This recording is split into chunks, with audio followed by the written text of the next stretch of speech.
Episode की शुरुआत में हम देखते हैं कि वो हनी बैजर एक बच्चे के रूप में बदल जाता है और तभी उस बच्चे को एक औरत की आवाज आती है जो उससे कह रही होती है, आरुण क्या अब तुम्हारी अकल ठिकाने आ गई है। उस औरत की ये बात सुनकर आरुण उसकी ओर देखता है और फिर सरप्राइज होते हुए कहता है, ओह मॉम मैं घर वापस आ गया। आरुण के इतना कहते ही हमें उसकी मॉम से इंट्रोड्यूस कराया जाता है जिनका नाम कैमिला है और वो एक ब्लैक ड्रैगन है। आरुण की मॉम के बारे में इतना बताया ही जाता है कि तभी उसकी मॉम आरुण से कहती है, आरुण लगता है आज तुमने कुछ अच्छी चीजें सीखी हैं। अपनी मॉम की ये बात सुनकर आरुण उनसे कहता है, मॉम मेरे साथ जो कुछ भी हुआ मुझे कुछ याद नहीं है। आरुण की ये बात सुनकर उसकी मॉम उसके पास आती है और उससे कहती है, आरुण तुम्हारा नाम क्या है। ये सुनकर आरुण कहता है, मॉम आपने अभी अभी तो मुझे बताया कि मेरा नाम आरुण है।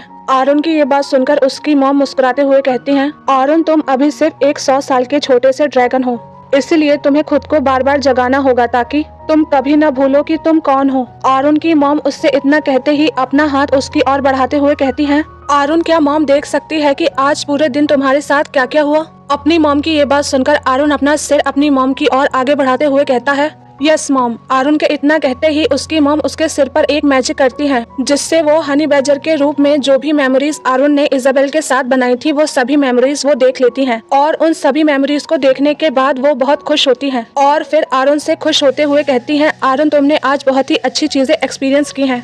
अपनी मॉम की ये बात सुनकर आरुण कंफ्यूज होते हुए कहता है, मॉम मुझे तो ये पता ही नहीं है कि आज मैंने क्या एक्सपीरियंस किया है। आरुण की ये बात सुनकर उसकी मॉम उससे कहती हैं, आरुण जब तुम बड़े हो जाओगे तो तुम सब कुछ समझ जाओगे। आरुण की मॉम उससे इतना कहते ही उसे गुफा के अंदर लेकर जाते हुए कहती हैं, आरुण क्या अब हम आगे की बातें रूम में जाकर करें। आरुण की मॉम उससे इतना कहते ही उसे गुफा के अंदर एक आलीशान कमरे में लेकर जाती है जहाँ पर वो दोनों एक सोफे पर बैठते ही है कि तभी आरुण अपनी मॉम से पूछता है, पर मॉम मुझे ये हमेशा परेशान करने वाली चीजें क्यों करनी पड़ती हैं। ये सुनकर उसकी मॉम कहती है, ताकि आरुण तुम बड़े होकर एक अच्छे इंसान बन सको। अपनी मॉम की ये बात सुनकर आरुण कंफ्यूज होते हुए कहता है, मॉम तो अगर मैं ये सभी चीजें नहीं करूँगा तो क्या मैं बड़े होकर एक बुरा इंसान बनूंगा। आरुण की ये बात सुनकर उसकी मॉम मुस्कुराते हुए कहती है, ऐसा बिल्कुल हो सकता है आरुण। अपनी मॉम की ये बात सुनकर आरुण डर जाता है और ये देखकर उसकी मॉम उससे कहती है, आरुण क्यों ना मैं तुम्हें एक पुरानी कहानी सुनाऊं। अपनी मॉम के मुंह से कहानी का नाम सुनकर आरुण खुश होते हुए कहता है, ओके मॉम। आरुण के इतना कहते ही उसकी मॉम कहानी सुनाना शुरू करती हैं और आरुण की ओर देखते हुए कहती हैं, आरुण बहुत समय पहले की बात है, धरती पर एक ब्लैक ड्रैगन रहता था जो खुद को बहुत ताकतवर और सब कुछ नष्ट करने वाला ड्रैगन कहता था।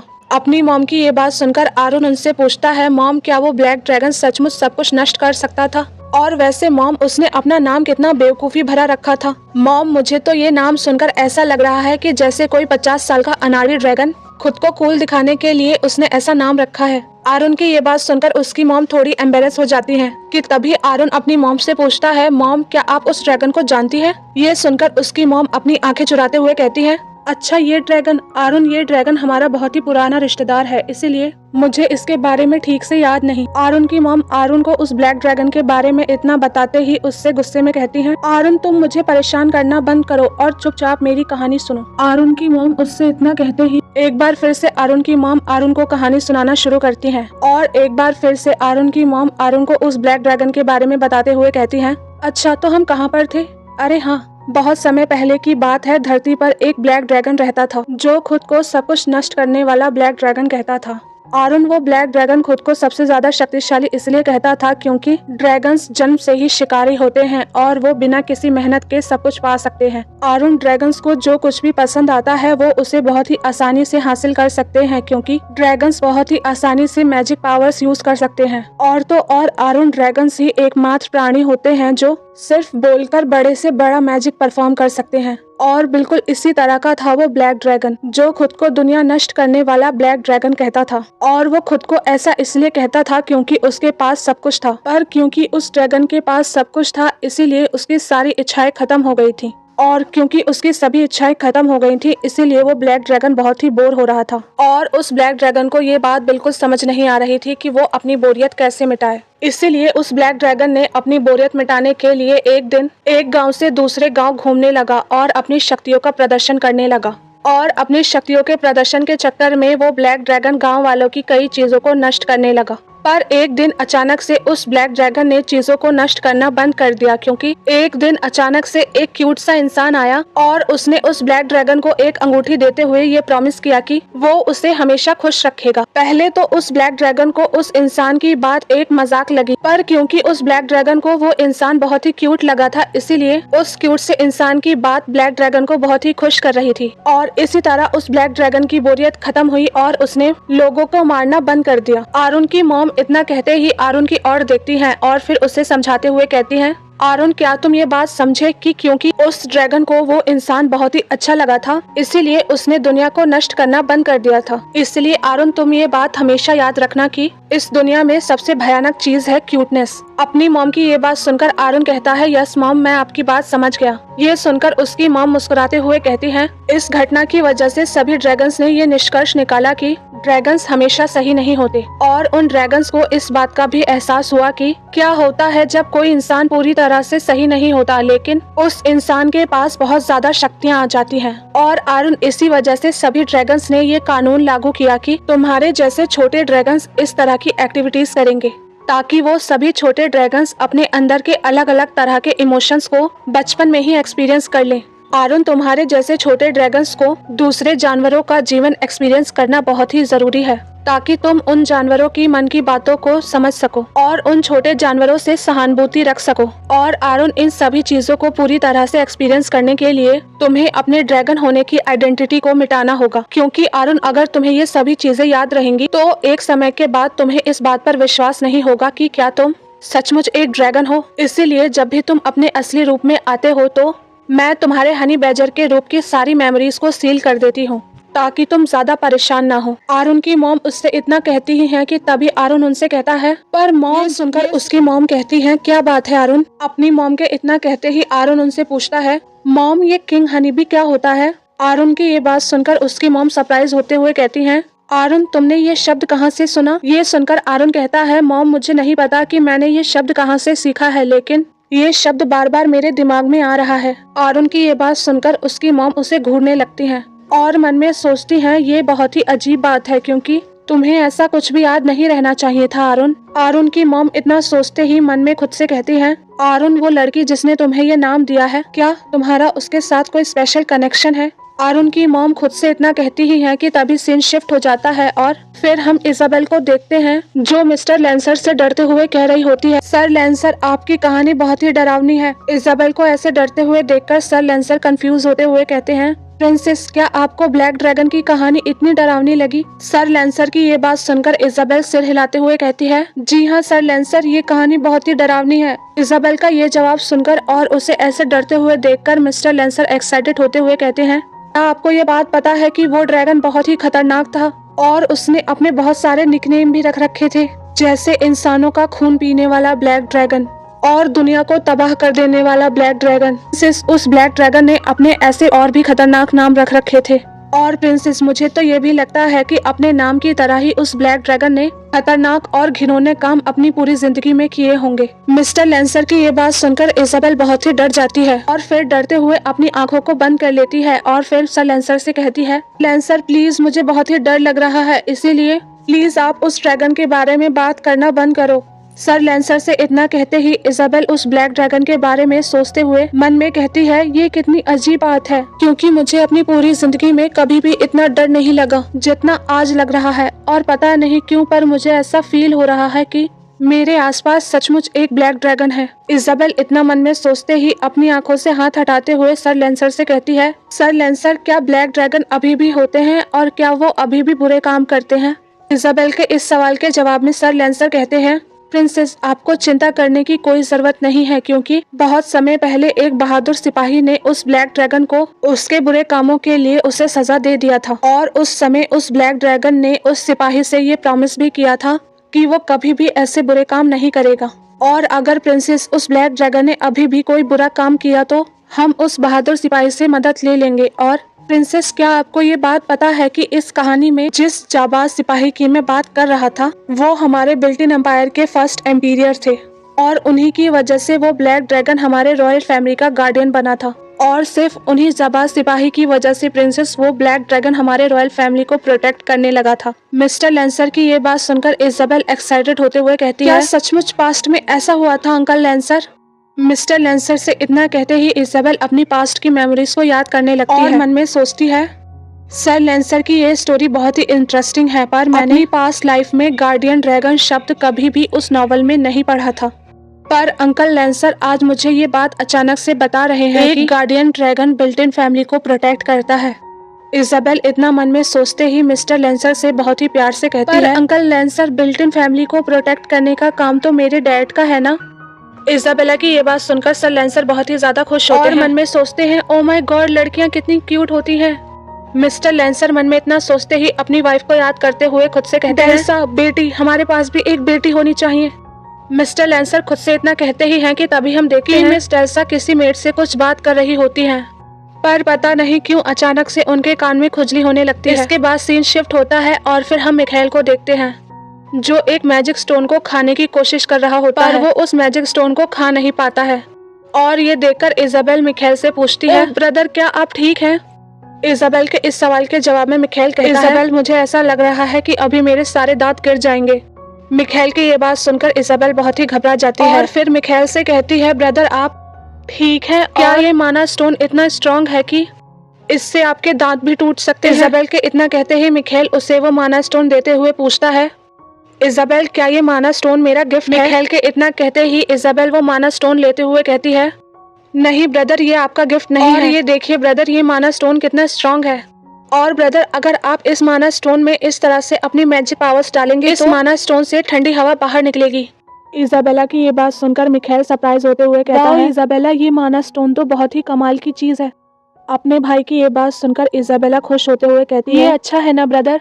इजाबेला अपने भाई से इतना कहते ही मन में सोचती है, क्योंकि ये दुनिया इतनी शांतिपूर्ण नहीं है, इसीलिए यहाँ पर युद्ध में इस्तेमाल होने वाले जादू की तुलना हमारे रोजमर्रा की जिंदगी में होने वाले जादू का विकास इतना नहीं हुआ है।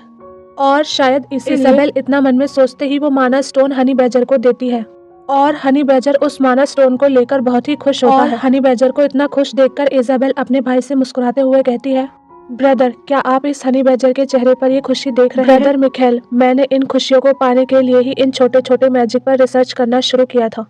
इजाबेल की ये बात सुनकर मिखाइल खुश होते हुए कहता है, इजाबेल मैं समझ गया। मिखाइल के इतना कहते ही इजाबेल हनी बैजर से मुस्कुराते हुए पूछती है, हनी बी क्या तुम्हें मेरा तोहफा पसंद आया? इजाबेल के इस सवाल के जवाब में हनी बैजर कहता है, तुम्हारा तोहफा अच्छा है पर ये मुझे इतना पसंद नहीं आया। हनी बैजर की ये बात सुनकर इजाबेल सरप्राइज होते हुए कहती है, तुम्हें क्या पसंद नहीं आया हनी बी? इजाबेल के इस सवाल के जवाब में हनी बैजर कहता है, हनी बैजर की ये बात सुनकर इजाबेल कहती है, हनी बी क्या तुम्हें ये नाम पसंद नहीं?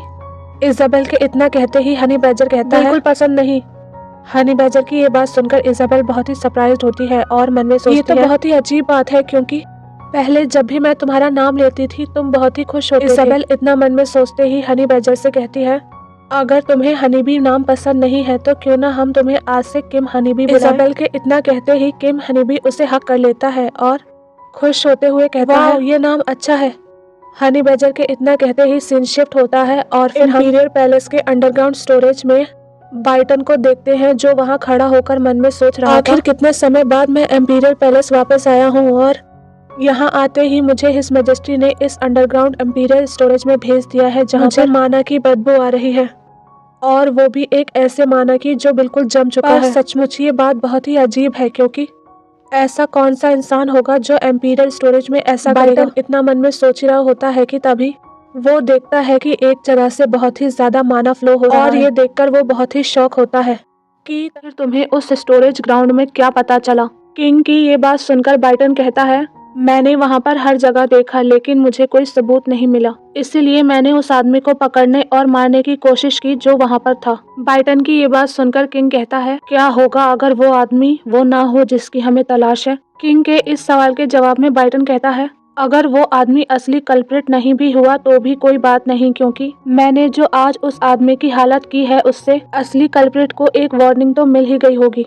बाइटन किंग से इतना कहते ही गुस्से में बोलता है, और वैसे भी मुझे वो विलियम शुरू से ही पसंद नहीं है। योर मैजेस्टी, क्या आपने इस बात पर ध्यान दिया था कि आपकी बर्थडे सेरेमनी के दिन वो विलियम प्रिंसेस को किस तरह से देख रहा था? बाइटन की ये बात सुनकर किंग अपनी बर्थडे सेरेमनी को याद करते हुए बाइटन से कहता है, मैंने देखा था बाइटन कि जब भी वो इजाबेला को देख रहा था उसकी आंखों में लालच बिल्कुल साफ साफ दिख रहा था, और इजाबेला के लिए जो घिनौनापन उसके चेहरे पर था उसे पहचानने में मैं कोई भी गलती नहीं कर सकता बाइटन। किंग की ये बात सुनकर बाइटन गुस्से में कहता है, मुझे उस विलियम की आंखें उसी समय निकाल लेनी चाहिए थी योर मैजेस्टी, पर मेरी एक गलती की वजह से वो भाग गया, इसके लिए मैं आपसे माफी चाहता हूँ योर मैजेस्टी। बाइटन की ये बात सुनकर किंग सरप्राइज होते हुए कहता है, भाग गया?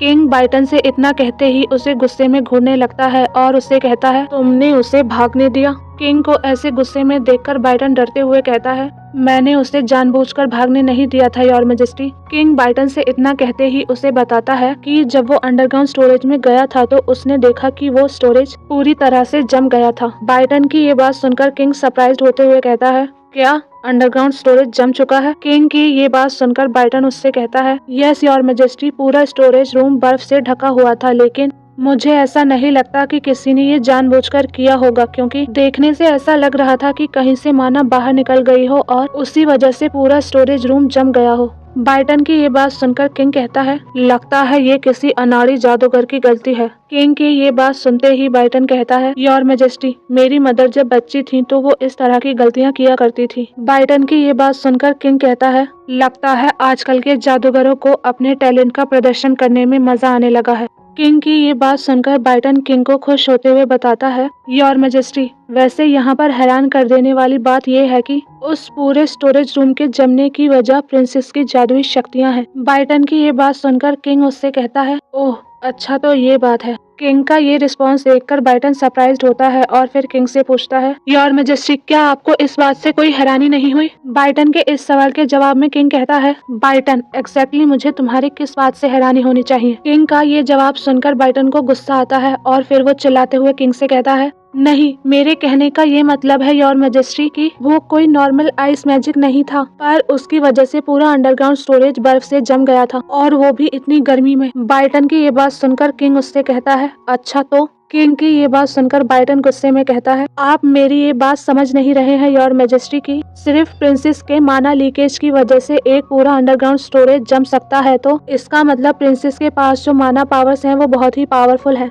और वैसे योर मैजेस्टी, क्या आप जानते हैं कि एरेना पैलेस का अंडरग्राउंड स्टोरेज कितना बड़ा है, कि अगर हमें उस पूरी जगह को जमाना हो तो एक टॉप लेवल का मैजिशियन भी उसे पूरी तरह से जमा नहीं सकता। बाइटन की ये बात सुनकर किंग बाइटन से कहता है, हाँ तो? ये सुनकर बाइटन किंग से कहता है, यानी प्रिंसेस की माना पावर्स और उनकी पावर्स की क्वालिटी हमारी सोच से भी ज्यादा है। बाइटन किंग से इतना कहते ही चिल्लाते हुए बोलता है, अगर मैं सीधे शब्दों में कहूँ तो हमारी प्रिंसेस एक जीनियस है, वो भी एक ऐसी जीनियस जो हमारी कल्पना से भी परे है। बाइटन की ये बात सुनकर किंग थोड़ी देर शांत रहता है और फिर प्राउडली कहता है, क्या ये बात स्वाभाविक नहीं है? आखिरकार वो मेरी बेटी है। किंग की ये बात सुनकर और उनका इस तरह का एटीट्यूड देखकर बाइटन सरप्राइज्ड होते हुए कहता है, क्या? बाइटन किंग से इतना कहते ही मन में सोचता है, आखिरकार मैं किसे समझाने की कोशिश कर रहा था योर मैजेस्टी को? आखिर मैं ये कैसे भूल गया कि योर मैजेस्टी तो एक ऐसे पिता हैं जो पहले ही ये मान चुके हैं कि उनकी बेटी कुछ खास है। बाइटन इतना मन में सोच रहा होता है कि तभी सीन शिफ्ट होता है और फिर हमें कुछ दिन बाद का सीन दिखाया जाता है, जहाँ पर हम इजाबेला को देखते हैं जो कि अपने रूम में बैठकर अपनी मैजिकल थ्योरीज को पेपर पर लिखते हुए मन में सोच रही थी, इस दुनिया में मेरे लिए मेरा 5th विंटर सीजन जल्द ही आने वाला है और यहाँ पर मेरा टाइम बहुत ही जल्दी बीत रहा है, और टाइम के साथ साथ मैं भी यहाँ पर बहुत ही बिजी हो गई हूँ, और क्योंकि किसी वजह से आजकल कैरन यहाँ पर देर से आने लगी है, इसीलिए मैंने खुद से ही पढ़ना शुरू कर दिया है, लेकिन इसी वजह से मैं और भी बिजी हो गई हूँ। पर मैजिकल थ्योरीज और फॉर्मूलाज को पढ़ना इतना मजेदार है कि टाइम कब बीत जाता है मुझे पता ही नहीं चलता। इजाबेला इतना मन में सोचते ही खिड़की की ओर देखते हुए कहती है, अगर सोचकर देखें तो आजकल लोगों में ये अफवाहें हैं कि विलियम गायब हो गया है। क्या इसका संबंध इस बात से तो नहीं, क्योंकि बाइटन भी किसी मिशन के लिए पैलेस से बाहर है।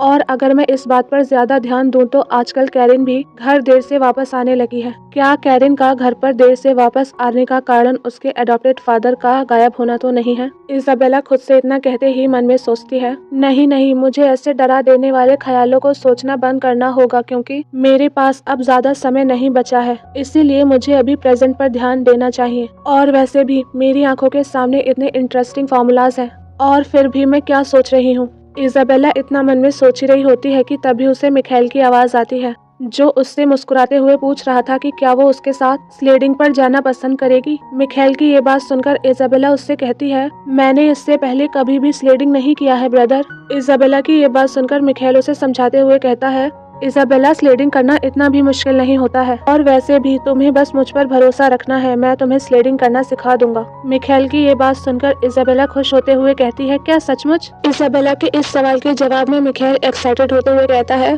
बिल्कुल इजाबेला। मिखाइल की ये बात सुनकर इजाबेला उससे पूछती है, तो क्या इसका मतलब हम वहाँ पर स्नोमैन भी बना सकते हैं ब्रदर? इजाबेला की ये बात सुनकर मिखाइल उससे कहता है, ठीक है इजाबेला, हम खास तौर पर तुम्हारे लिए एक स्नोमैन बनाएंगे, ओके। मिखाइल की ये बात सुनकर इजाबेला एक्साइटेड होते हुए मिखाइल से कहती है, क्या सचमुच ब्रदर? इजाबेला की ये बात सुनकर और उसे ऐसे एक्साइटेड होते हुए देखकर मिखाइल इजाबेला से कहता है, हम वहाँ पर एक बहुत ही बड़ा स्नोमैन बनाएंगे इजाबेला। मिखाइल की ये बात सुनकर इजाबेला बहुत ही खुश होती है और फिर उससे कहती है, तो इसका मतलब मैं इस ट्रिप पर जाने के लिए आप पर भरोसा कर सकती हूँ, है ना ब्रदर? इजाबेला की ये बात सुनकर मिखाइल उससे कहता है, तुम मुझ पर भरोसा कर सकती हो इजाबेला। मिखाइल के इतना कहते ही सीन शिफ्ट हो जाता है और फिर हम सर डेल्सा को देखते हैं, जो मिखाइल और इजाबेला से कह रही थी कि वो दोनों बिना किसी गार्डियन के परमिशन के इस पैलेस से बाहर नहीं जा सकते। मिस डेल्सा की ये बात सुनकर मिखाइल और इजाबेला दुखी हो ही रहे होते हैं कि तभी वहाँ पर सर लेंसर आते हैं और वो मिस डेल्सा को समझाते हुए कहते हैं, डेल्सा, तुम चिंता मत करो, इस पूरी ट्रिप पर मैं इन बच्चों का ख्याल रखूंगा। सर लेंसर की ये बात सुनकर भी मिस डेल्सा उन्हें ट्रिप पर जाने की परमिशन नहीं देती, और मिस डेल्सा की ये बात सुनकर सर लेंसर उनसे दुखी होते हुए पूछते हैं, डेल्सा, मैं इस पैलेस का स्वॉर्ड इंस्ट्रक्टर हूँ और मैं यहाँ पर कितने सालों से काम कर रहा हूँ। डेल्सा, क्या मैं इन बेचारे बच्चों का गार्डियन बनने के लायक नहीं हूँ? सर लेंसर की ये बात सुनकर मिस डेल्सा कहती हैं, सर लेंसर, आप इतने भरोसेमंद नहीं हैं। मिस डेल्सा सर लेंसर से इतना कहती ही हैं कि तभी वहाँ पर लॉर्ड बाइटन आते हैं और फिर मिस डेल्सा से मुस्कुराते हुए कहते हैं, मिस डेल्सा, आपका मेरे बारे में क्या ख्याल है? लॉर्ड बाइटन मिस डेल्सा से इतना कहते ही हैं कि तभी हम इजाबेला को देखते हैं, जो लॉर्ड बाइटन को देखकर बहुत ही खुश होती है और उनके पास भागते हुए जाकर कहती है, टीचर, हम कितने दिनों बाद मिले। इजाबेला की ये बात सुनकर और उसे इतना खुश देखकर लॉर्ड बाइटन उसे हवा में कैरी करते हैं और फिर खुश होते हुए कहते हैं, ओह गॉड प्रिंसेस, आप तो और भी क्यूट हो गई हैं। वैसे ऐसा नहीं था कि आप पहले क्यूट नहीं थी, लेकिन अब तो आप और भी क्यूट हो गई हैं। बाइटन इजाबेला से इतना कहते ही उसे हक कर लेता है और फिर उसे बताता है कि आपकी याद में मैं ऑलमोस्ट मर ही गया था प्रिंसेस। बाइटन की ये बात सुनकर इजाबेला उससे कहती है, मैंने भी आपको बहुत ही मिस किया टीचर बाइटन। इजाबेला की ये बात सुनकर बाइटन खुश होते हुए कहता है, क्या सचमुच प्रिंसेस? बाइटन के इस सवाल के जवाब में इजाबेला मुंह बनाते हुए कहती है, बिल्कुल, आप मुझे पिछली बार बिना बाय किए ही चले गए थे, मुझे बहुत ही दुख हुआ था टीचर। इजाबेला की ये बात सुनकर लॉर्ड बाइटन अपने दिल पर हाथ रखते हैं और फिर क्यूट एक्सप्रेशंस बनाते हुए इजाबेला से कहते हैं, मुझे माफ कर दीजिए प्रिंसेस। लॉर्ड बाइटन की ये बात सुनकर इजाबेला मन में सोचती है, क्या अभी अभी लॉर्ड बाइटन ने अपने मैजिक से हार्ट थंब की आवाज बनाई? ओह गॉड, सचमुच लॉर्ड बाइटन कितने क्यूट हैं, और मुझे तो इस बात पर पूरा विश्वास है कि इस दुनिया में ऐसा कोई नहीं होगा जो अंकल बाइटन को पसंद ना करे। इजाबेला इतना मन में सोचकर मुस्कुरा ही रही होती है कि तभी लॉर्ड बाइटन इजाबेला से पूछते हैं, पर प्रिंसेस? ये सुनकर इजाबेला कहती है, जी हाँ टीचर। इजाबेला के इतना कहते ही हम हनी बैजर को देखते हैं, जो बाइटन के सिर पर बैठा हुआ था और उसे काट रहा था, जिसकी वजह से बाइटन के सिर से खून भी निकल रहा था, और इसी वजह से बाइटन बहुत ही गुस्से में इजाबेला से पूछ रहा था, प्रिंसेस, मेरे सिर पर ये जो बदतमीज जानवर है, ये कौन है? बाइटन की ये बात सुनकर और उसे ऐसे गुस्से में देखकर इजाबेला चिल्लाते हुए कहती है, हनी बैजर। इजाबेला इतना कहते ही बाइटन के सिर से हनी बैजर को दूर करती है और फिर हनी बैजर से चिल्लाते हुए कहती है, तुम्हें ऐसा नहीं करना चाहिए honey badger. Isabella honey badger से इतना कहते ही लॉर्ड बाइटन को समझाते हुए कहती है, लॉर्ड बाइटन आप प्लीज इसे माफ कर दीजिए, ये मेरा दोस्त है। इजाबेला के इतना कहते ही हम लॉर्ड बाइटन को देखते हैं जो बहुत ही गुस्से में थे, लेकिन फिर भी वो अपने गुस्से को कंट्रोल में करके इजाबेला से मुस्कुराते हुए कहते हैं, क्या सचमुच ये आपका दोस्त है प्रिंसेस? थैंक गॉड, मुझे तो लगा था कि मैं अभी इसे। लॉर्ड बाइटन इजाबेला से इतना कहते ही हंसने लगते हैं और ये देखकर इजाबेला मन में सोचती है, मुझे लगता है कि मैंने अभी लॉर्ड बाइटन के मन की आवाज सुनी है जो अभी मन में कह रहे हैं कि मैंने तो इस जानवर को अभी लगभग मार ही दिया था। इजाबेला इतना सोचते ही मन में खुद से कहती है, मुझे जल्दी से ये टॉपिक बदलना होगा। इजाबेला मन में खुद से इतना कहते ही मिस डेल्सा की ओर देखती है और फिर मुस्कुराते हुए कहती है, सर डेल्सा, क्या आप मुझे लॉर्ड बाइटन के साथ बाहर जाने की परमिशन देंगी? इजाबेला के इस सवाल के जवाब में मिस डेल्सा कहती है, ठीक है प्रिंसेस, आप लॉर्ड बाइटन के साथ बाहर जा सकती हैं, लेकिन लॉर्ड बाइटन आपको प्रिंस और प्रिंसेस का ध्यान अच्छे से रखना होगा। मिस डेल्सा की ये बात सुनकर लॉर्ड बाइटन इजाबेला को अपनी गोद में लेते हैं और फिर मिस डेल्सा से मुस्कुराते हुए कहते हैं, आप बिल्कुल भी चिंता मत करो मिस डेल्सा, मैं प्रिंसेस का बहुत ही अच्छे से ख्याल रखूंगा। लॉर्ड बाइटन के इतना कहते ही हम इजाबेला को देखते हैं जो मुस्कुराते हुए मन में सोच रही होती है, मेरे पिछले जन्म और मेरे इस जन्म में ऐसा पहली बार हो रहा है कि मैं स्लेडिंग करने के लिए जा रही हूँ और इसीलिए मैं बहुत ही एक्साइटेड हूँ। इजाबेला इतना मन में सोच रही होती है कि तभी सीन शिफ्ट होता है और फिर हम कुछ दिन बाद का सीन देखते हैं जहाँ पर हम इजाबेला, लॉर्ड बाइटन और उसके भाई मिखेल को एक बर्फीले पहाड़ पर खड़ा होते हुए देखते हैं और उस बर्फीले पहाड़ पर हम ये देखते हैं कि इजाबेला कांपते हुए मन में सोच रही होती है कि लगता है मैंने ब्रदर मिखेल को कुछ ज्यादा ही हल्के में ले लिया था, इसीलिए तो मुझे ये पता नहीं था कि वो हमें स्लेडिंग करने के लिए ऐसी जगह पर लेकर आएंगे। इजाबेला मन में इतना सोचते ही टेलीपोर्टेशन गेट को देखती है और मन में खुद से कहती है, और वैसे इतनी खतरनाक जगह पर ये टेलीपोर्टेशन गेट क्यों रखा है? इजाबेला खुद से मन में इतना कहती ही है कि तब हम टेलीपोर्टेशन गेट को देखते हैं जिसके बारे में इजाबेला हमें बताते हुए कहती है, टेलीपोर्टेशन गेट एक जादुई दरवाजा है जो आपको पल भर में किसी भी जगह पर पहुंचा सकता है, लेकिन इसे बनाना न सिर्फ महंगा है बल्कि इनकी देखभाल करने के लिए भी बहुत ही पैसे खर्च होते हैं, इसीलिए रॉयल पैलेस में भी ये ज्यादा नहीं लगाए गए हैं। इजाबेला टेलीपोर्टेशन गेट के बारे में हमें इतना बताती ही है कि तभी हम उसे देखते हैं जो डर के मारे कांप रही होती है और मन में सोच रही होती है, ये अपने आप में ही बहुत बड़ी बात है कि इस पहाड़ की चोटी पर एक ऐसा टेलीपोर्टेशन गेट लगाया गया है। इजाबेला इतना मन में सोच रही होती है कि तभी लॉर्ड बाइटन उससे पूछते हैं, प्रिंसेस क्या आप ठीक हैं? लॉर्ड बाइटन के इस सवाल के जवाब में इजाबेला डरते हुए कहती है, नहीं अंकल बाइटन, मुझे बहुत ही डर लग रहा है और मुझे ऐसा लग रहा है कि अगर मैं यहाँ से गिरी तो मेरी मौत हो जाएगी। इजाबेला की ये बात सुनकर लॉर्ड बाइटन उससे कहते हैं, प्रिंसेस तो क्या मैं आपको पकड़ लूं? लॉर्ड बाइटन की ये बात सुनकर इजाबेला अपने हाथों को फैलाते हुए कहती है, यस अंकल बाइटन। इजाबेला के इतना कहते ही लॉर्ड बाइटन उसे अपनी गोद में कैरी कर लेते हैं, पर इजाबेला अभी भी डरी हुई थी, इसीलिए वो लॉर्ड बाइटन से डरते हुए कहती है, अंकल बाइटन प्लीज आप मुझे कभी मत छोड़ना। इजाबेला की ये बात सुनकर लॉर्ड बाइटन खुश होते हुए कहते हैं, प्रिंसेस अगर आप मुझसे कहेंगी भी तब भी मैं आपको नहीं छोड़ूंगा। बाइटन इजाबेला से इतना कहता ही है कि तभी हम मिखेल को देखते हैं जो अपनी स्लेजर्स को लेकर स्लेडिंग करने के लिए जा रहा होता है और ये देखकर इजाबेला उससे पूछती है, ब्रदर मिखेल क्या आप सचमुच इतनी खतरनाक जगह पर स्लेजिंग करेंगे? ये सुनकर मिखेल उसे समझाते हुए कहता है, इजाबेला किसी भी गेम में मजा तब तक नहीं आता जब तक उसमें थ्रिल ना हो। मिखेल की ये बात सुनकर इजाबेला उसे समझाते हुए कहती है,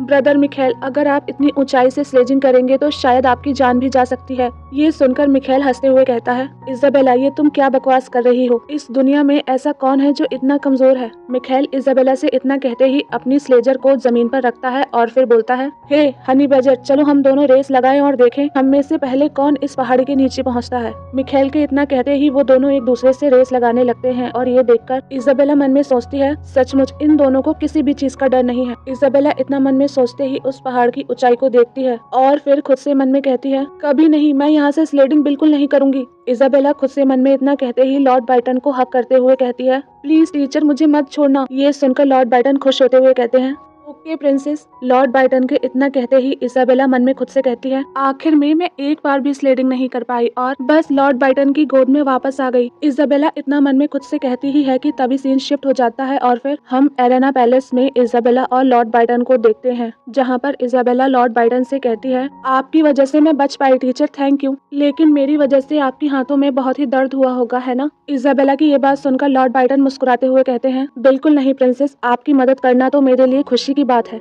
लॉर्ड बाइटन के इतना कहते ही इजाबेला पूछती है, क्या आपको ये बात पता है टीचर? ये सुनकर लॉर्ड बाइटन कहते हैं, क्या प्रिंसेस? लॉर्ड बाइटन की ये बात सुनकर इजाबेला उनसे पूछती है कि टेलीपोर्टेशन गेट को संभालना बहुत ही महंगा और मुश्किल होता है ना? तो फिर उन बर्फीले माउंटेन्स पर और इतनी दूर जगहों पर टेलीपोर्टेशन गेट्स क्यों रखे हैं? ये सुनकर लॉर्ड बाइटन इजाबेला की तारीफ करते हुए कहते हैं, आपको टेलीपोर्टेशन गेट्स के बारे में इतना सब कुछ पता है और आपने छोटी सी छोटी बातों पर भी ध्यान दिया है। ये बहुत ही कमाल की बात है प्रिंसेस। लॉर्ड बाइटन की ये बात सुनकर इजाबेला मुस्कुराते हुए मन में सोचती है, सर बाइटन भी ना सचमुच ये मेरी कुछ ज्यादा ही तारीफ करते हैं। और वैसे ऐसा भी नहीं है कि मुझे ये सब कुछ पसंद नहीं है, पर इजाबेला इतना मन में सोचते ही सर बाइटन से कहती है, टीचर ये बात थोड़ी अजीब नहीं है क्योंकि वो टेलीपोर्टेशन गेट इतना काम भी नहीं आता। ये सुनकर लॉर्ड बाइटन कहते हैं, ऐसा इसलिए है क्योंकि वो टेलीपोर्टेशन गेट्स इलरैब माउंटेन्स पर लगे हुए हैं। लॉर्ड बाइटन की ये बात सुनकर इजाबेला कहती है, इलरैब माउंटेन्स? ओह, मैं इन जगह के बारे में जानती हूँ टीचर, ये माउंटेन्स मुटेनियन कंट्री के बॉर्डर से लगती है ना? ये सुनकर लॉर्ड बाइटन कहते हैं,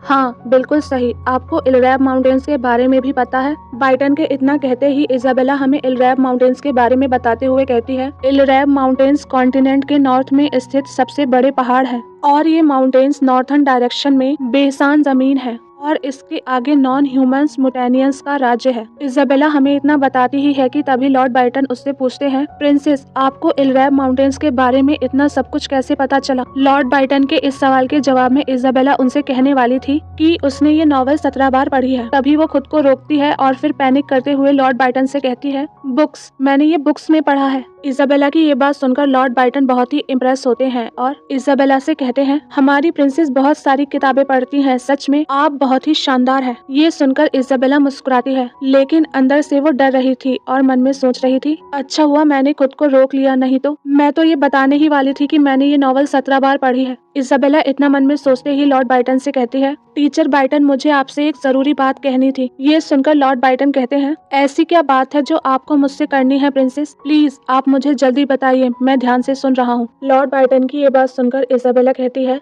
मुझे आपकी वजह से बहुत ही हर्ट हुआ है टीचर बाइटन। इजाबेला की इस बात को सुनकर लॉर्ड बाइटन को शॉक लगता है और वो सरप्राइज होते हुए कहते हैं, मैंने ऐसा क्या किया है प्रिंसेस? ये सुनकर इजाबेला कहती है, आपको ये महसूस नहीं हुआ होगा लेकिन मैं बहुत डर गई थी, पर टीचर बाइटन आप तो बहुत ही खुश लग रहे थे, है ना? इजाबेला की ये बात सुनकर बाइटन घबराते हुए कहते हैं, प्रिंसेस वो तो इसीलिए। बाइटन इसके आगे कुछ कहते ही कि तभी वो मन में सोचते हैं, हाँ ये सच है कि मैं आप पर हंस रहा था, लेकिन ऐसा इसलिए था क्योंकि आप बहुत ही क्यूट लग रही थी। लॉर्ड बाइटन इतना मन में सोच ही रहे होते हैं कि तभी इजाबेला उनसे पाउट करते हुए कहती है, मुझे थोड़ा बुरा लग रहा था क्योंकि ऐसा लग रहा था कि मेरी बातें और मेरी फीलिंग्स को कोई समझ नहीं रहा है। इजाबेला की ये बात को सुनकर लॉर्ड बाइटन थोड़ी देर के लिए बिल्कुल शांत हो जाते हैं और फिर इजाबेला के चेहरे को घूरने लगते हैं और इसके थोड़ी देर बाद लॉर्ड बाइटन अपने घुटनों के बल बैठकर इजाबेला के हाथों को पकड़ते हैं और उससे कहते हैं, प्रिंसेस मैं तो बस खुश था। लॉर्ड बाइटन की ये बात सुनकर इजाबेला सरप्राइज होते हुए कहती है, क्या? इजाबेला के इतना कहते ही लॉर्ड बाइटन उसे बताते हैं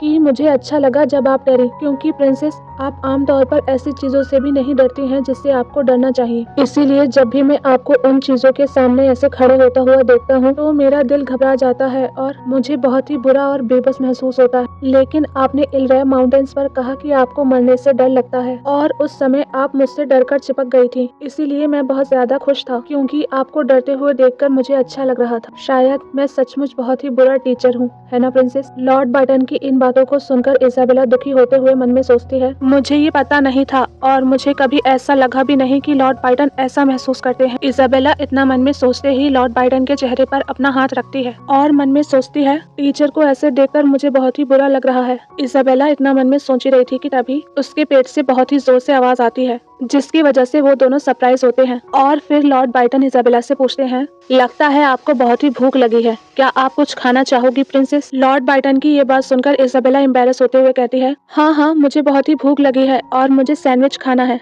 टीचर मैं सचमुच अभी बहुत बहुत भूखी हूँ। इजाबेला को ऐसे देखकर लॉर्ड बाइटन मुस्कुराते हुए कहते हैं, ठीक है चलिए प्रिंसेस अब खाना खाते हैं। और वैसे रॉयल पैलेस के पास में एक बहुत ही बढ़िया सैंडविच की शॉप है, क्या आप वहाँ चलना पसंद करेंगी? ये सुनकर इजाबेला कहती है, हाँ ठीक है। इजाबेला लॉर्ड बाइटन से इतना कहते ही मन में सोचने लगती है, लगता है मेरा छोटा शरीर बहुत ही भूखा है और शायद इसीलिए ये अचानक से हो गया, लेकिन फिर भी मुझे बहुत ही शर्म आ रही है। इजाबेला इतना मन में सोच रही होती है कि तभी हम उसे लॉर्ड बाइटन के साथ सैंडविच शॉप पर देखते हैं, जहाँ पर वो सैंडविच खाते हुए मन में सोच रही होती है, टेस्टी सैंडविच खाने बनाने में मुझे बहुत मजा आता है। इजाबेला के इतना सोचते ही सीन शिफ्ट होता है और फिर हम कुछ दिन बाद का सीन देखते हैं, जहाँ पर सर लैंसर इजाबेला से पूछ रहे थे, आपने इलरैब माउंटेन्स के बेस पर गार्ड्स को पहरेदारी करते हुए देखा था? ये सुनकर इजाबेला कहती है, हाँ, मैंने वहाँ पर कुछ गार्ड्स को देखा था जो वहाँ पर पहरेदारी कर रहे थे, और ये बात मुझे सचमुच बहुत ही परेशान कर रही है कि वो सोल्जर्स इतनी ठंड में वहाँ पर कैसे रहते होंगे। ये सुनकर सर लैंसर इजाबेला से पूछते हैं, आपको बुरा क्यों लग रहा है? सर लैंसर के इस सवाल के जवाब में इजाबेला कहती है, इतनी ठंडी जगह में रहने के बावजूद भी उन्हें मॉन्स्टर्स और नॉन ह्यूमन इन्वेडर्स से भी बचकर रहना पड़ता है, और तो और वो टेलीपोर्टेशन गेट का भी इस्तेमाल नहीं कर सकते। इसी वजह से जब हम उनके सामने स्लेडिंग कर रहे थे तो मुझे बहुत ही शर्म आ रही थी।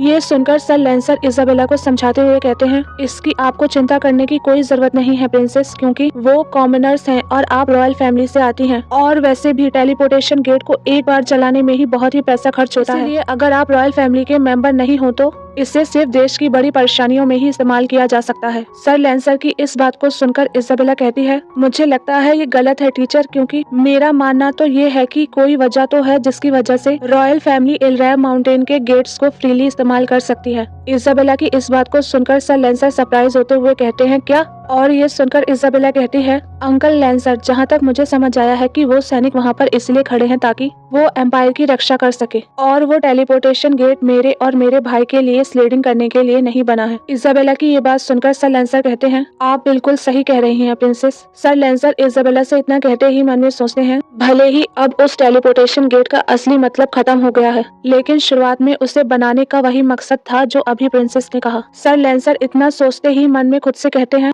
जहाँ तक मुझे पता है लाइब्रेरी में ऐसी किताब जरूर होगी जिसमें ये सभी कंटेंट लिखा होगा, लेकिन बुक्स में बिना पढ़े ही उसे समझना। सर लैंसर इतना मन में सोच रहे होते हैं कि तभी इजाबेल उन्हें एक पेपर बर्ड बनाकर दिखाती है और फिर उसे मैजिक की हेल्प से उड़ाते हुए कहती है, सर लैंसर, मैं बहुत दिनों से कुछ सोच रही हूँ। इजाबेला के इतना कहते ही सर लैंसर कहते हैं, क्या प्रिंसेस? सर लैंसर के इस सवाल के जवाब में इजाबेला मुस्कुराते हुए कहती है, मैं एक ऐसा टेलीपोर्टेशन गेट बनाना चाहती हूँ जिसे लोग अक्सर इस्तेमाल कर सके। हम कैरन को देखते हैं जो इजाबेला से माफी मांग रही होती है लेट आने के लिए, और ये देखकर इजाबेला भी उसे कंसोल करते हुए कहती है, कोई बात नहीं टीचर। लेकिन इजाबेला उसका डरावना चेहरा देखकर मन में सोच रही होती है, मिस कैरन हमेशा से ही डरावनी थी, लेकिन आज वो और भी डरावनी लग रही हैं। फिर भी मुझे उनसे ये कहना तो होगा ही। इजाबेला इतना मन में सोचते ही डरते हुए कैरन से कहती है, टीचर, क्या आपको याद है कि मैंने आपसे पहले कहा था कि मेरी जिंदगी एक तोहफा है? ये सुनकर कैरन कहती है, हाँ, मुझे याद है। कैरन की ये बात सुनकर इजाबेला उसके करीब आकर उससे मुस्कुराते हुए कहती है, सच कहूँ तो टीचर, मैं जाने से पहले एक ऐसा तोहफा छोड़कर जाना चाहती हूँ कि मेरे उस तोहफे की वजह से लोग मुझे याद रखें। इजाबेला की ये बात सुनकर और उसके चेहरे पर ये मासूम सी मुस्कुराहट देखकर कैरन बिल्कुल चौंक जाती है। कि तभी हम देखते हैं कि इजाबेला कैरन की स्कर्ट पकड़कर उसे मुस्कुराते हुए बताती है कि वो कुछ दिन पहले अपने भाई के साथ स्लेडिंग करने गई थी और वहाँ पर उसने कुछ सोल्जर्स को ठंड में पहरेदारी करते हुए देखा था, इसीलिए वो एक ऐसा टेलीपोर्टेशन गेट बनाना चाहती है जिसे लोग ज्यादातर इस्तेमाल कर सके। इजाबेला की ये बात सुनकर कैरन उससे कहती है, आपने बहुत अच्छा सोचा, लेकिन आपका ये सपना सच नहीं हो सकता, क्योंकि अभी की जो टेक्नोलॉजीज है और जो भी थ्योरीज इस दुनिया में अभी तक इन्वेंट की गई है, उसके मुताबिक टेलीपोर्टेशन गेट का फ्रीक्वेंटली इस्तेमाल करना इम्पॉसिबल है। कैरन के इतना कहते ही इजाबेला एक्साइटेड होते हुए कहती है, मुझे लगता है ये पॉसिबल है टीचर, क्योंकि जब मैंने हनी बैजर पर टेलीपोर्टेशन स्पेल यूज किया था तो तब जैसा माना फ्लो मुझे महसूस हुआ था, मुझे वहाँ पर सेम माना फ्लो महसूस हुआ था।